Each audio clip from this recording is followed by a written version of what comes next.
Blessings on this third Sunday of Advent. Warm welcome to any who might be new or visiting this morning. There was once a second grade Catholic school teacher, and in her classroom, she asked her class of about 24 students, boys and girls, and said, "Okay, class, if you had $1 million, do you think you might give like half of it to the poor?" Yes, teacher, we would.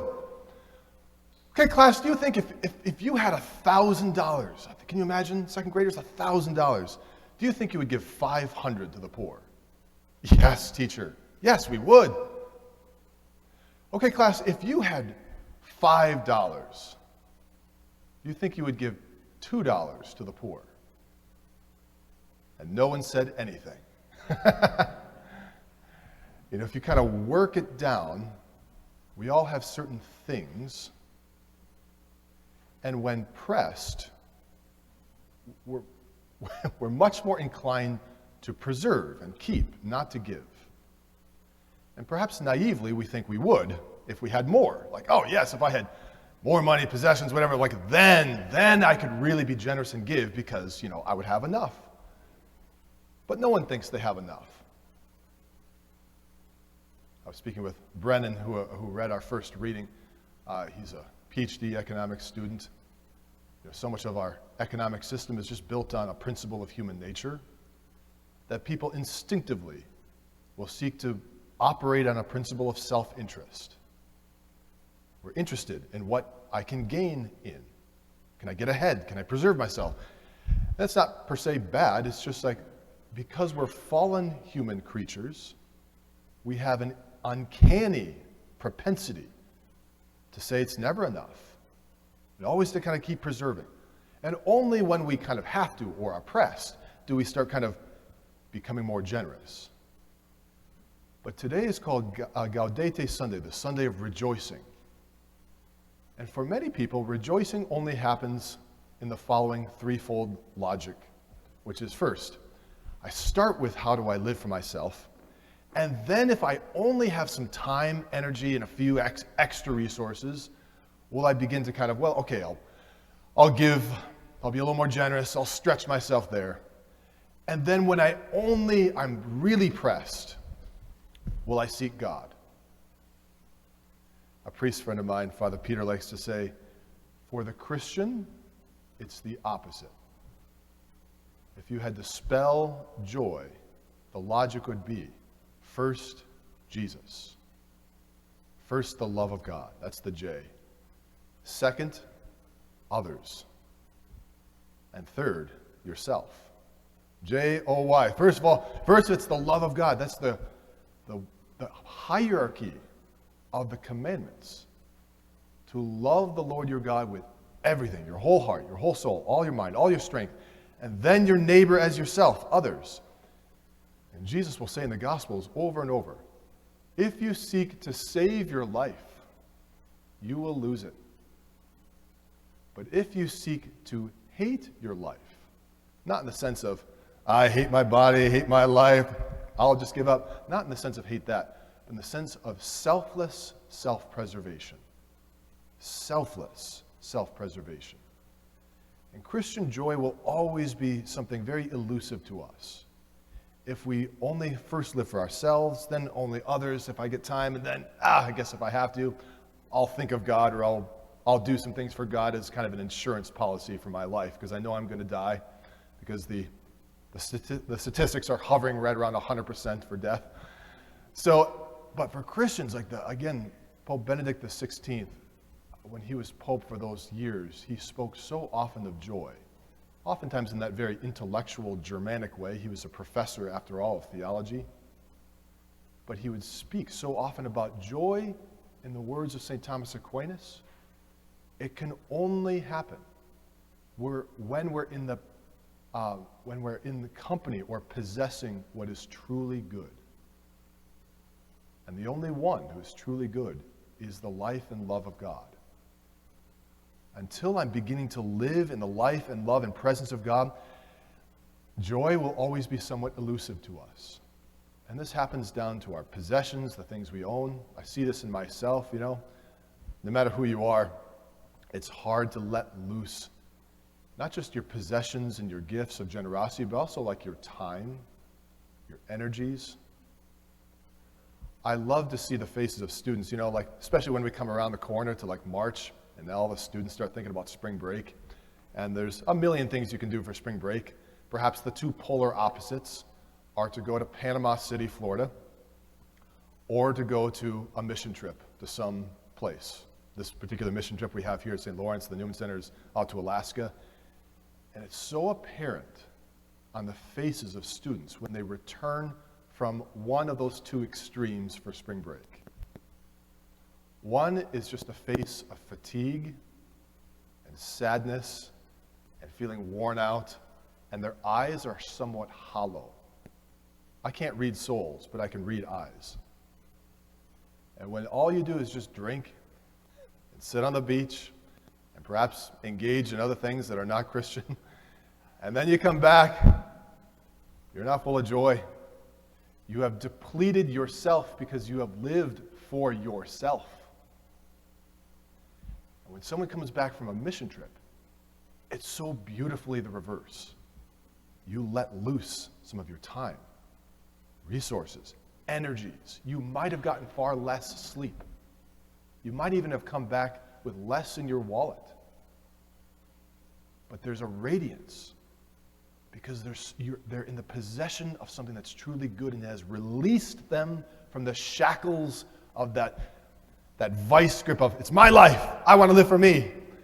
And this is the beauty of the gospel. Like Jesus is always inviting us to first live for and in him. Second, to be able to live that life of love for neighbor. And then only can we begin to find ourselves.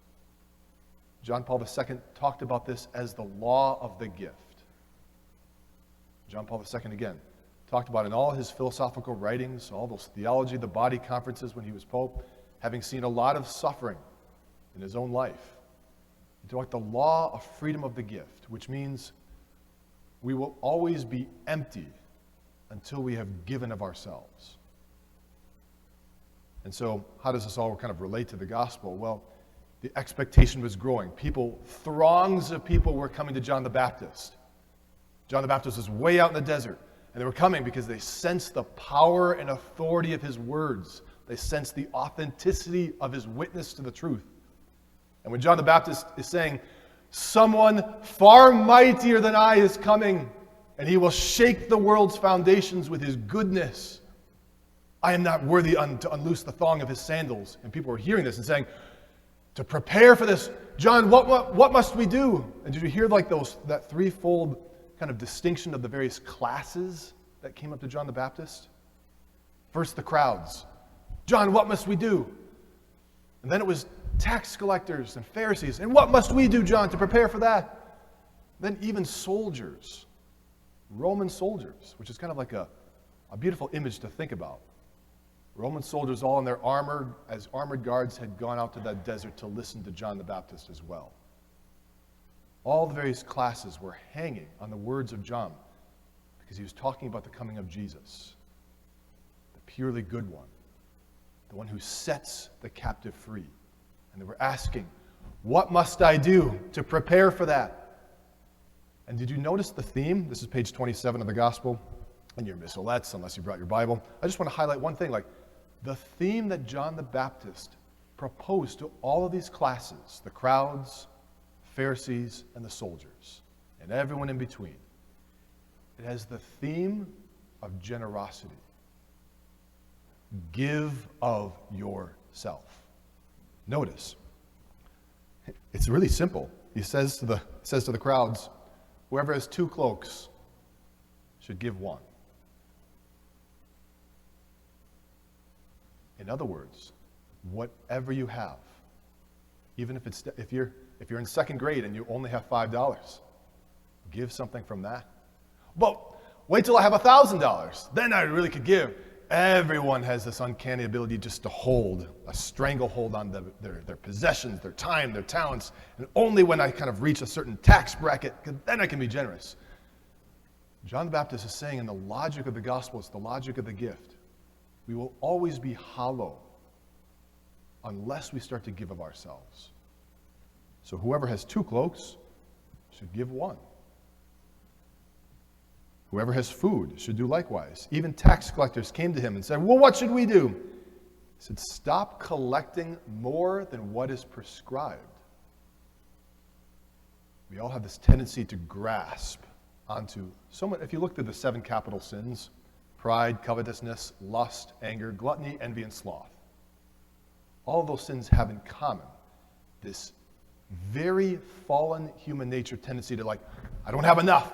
I want this. I want your body. I want your possessions. I want your looks. I want that life. It's always this, I want to take unto myself. And the logic of John the Baptist, the logic of the gospel, is to prepare for the coming of the truly good one. It's to let loose a bit of that reservoir of ourselves, because that's making space for the truly good one. Joy again, first the life of Jesus, by seeking him. Second, like, to see others in their needs. As one person said, we don't need to fill up everyone's cup that's asking. We just have to empty our own. We don't need to have the responsibility to fix everyone's problems, fill everyone's cup. But we do have the responsibility to empty something of our own cup, something of our time, something of our possessions, something of our attention. And when we're only paying attention and living for ourselves, it's vacuous. There is no joy. Jesus is inviting us in these Advent days, following with the logic of John the Baptist. How do we prepare for his coming? All of us. We have some kids here. We have some older folks here. We have some middle-aged people here. We have some students here.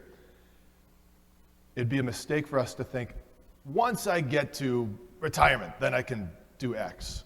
Once I graduate, I can start taking God seriously. Once I finish finals, then I will think about other things. There's always this propensity to kick the can down the road in whatever fashion, to not live exclusively for ourselves. And I just encourage you this week, how might in your particular circumstances, there are soldiers, children, crowds, how in your particular circumstances is Christ just bidding you, step out in some way? Time, attention, talent, treasure, whatever. The law of the gift is we will always live in greater freedom if we're living with the possession of what is good. So we ask for the grace of John the Baptist's words and that heightened sense of the joy that is offered to us to live for the Lord and from the Lord for others. And lastly, we will actually find ourselves.